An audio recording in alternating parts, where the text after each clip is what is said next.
After a NASA mission passed within 620 miles, 1,000 kilometers, of Jupiter's largest moon Ganymede in June 2021, scientists are still decoding what the encounter can teach us about the strange world. Two missions have previously imaged Ganymede, the largest moon in the solar system, Voyager 1 mission in 1979, and the Galileo spacecraft in the mid-1990s. Some of those images, however, were taken at a less than ideal angle, leaving large blank spots that scientists knew nothing about. Technology has also improved dramatically since those missions launched.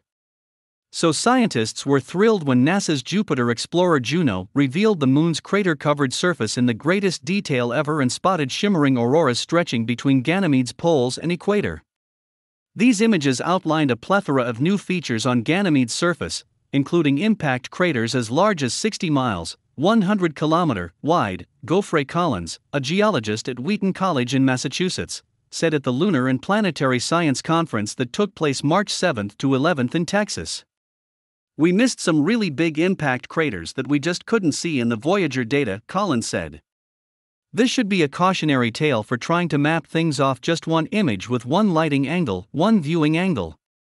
We missed this big 100-kilometer crater that's really obvious in the JunoCam data.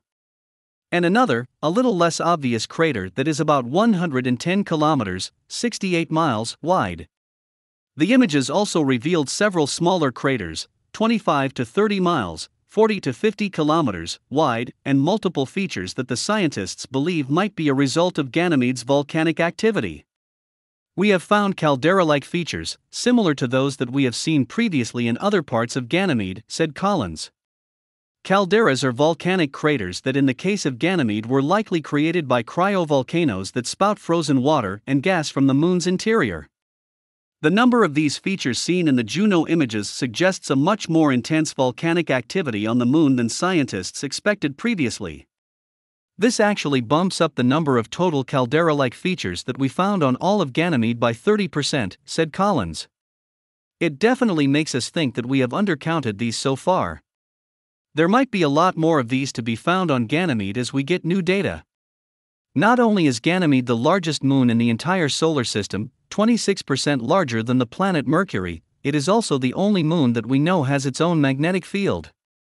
The variations in this magnetic field led scientists to conclude that the moon must have a massive underground ocean of salty water, which is up to 60 miles deep and hidden underneath a 95-mile thick, 150 kilometers, crust of ice and rock. The ocean makes Ganymede a prime candidate for the existence of primitive forms of life. Orbiting 665,000 miles, 1.07 million kilometers, away from the gas giant Jupiter, Ganymede is embedded within Jupiter's magnetic field and enormous gravity, which attracts passing asteroids and comets. The interplay between the magnetic fields of Ganymede and Jupiter gives rise to bright auroras on the former, the only such displays ever observed on a moon. Ganymede's auroras were discovered in images from the Hubble Space Telescope, but the recent Juno flyby enabled scientists to gain more insights into these shimmering spectacles. "We were now able to see the exact locations of the auroral emissions," Pippa Molyneux, a researcher at the Southwest Research Institute in San Antonio, Texas, said at the conference. "We were able to see the latitudinal extent of the aurora for the first time, and we see that there are very sharp boundaries at the poleward edges of both aurora ovals, whereas when you move towards the equator, the emissions fall off more gradually, so future models would have to explain this." Ganymede will be the main target of the upcoming European Jupiter Icy Moons Explorer JUICE, which is expected to launch next year. Image credit, Caltech/SWRI/MSSS/Kalahiki Canisto.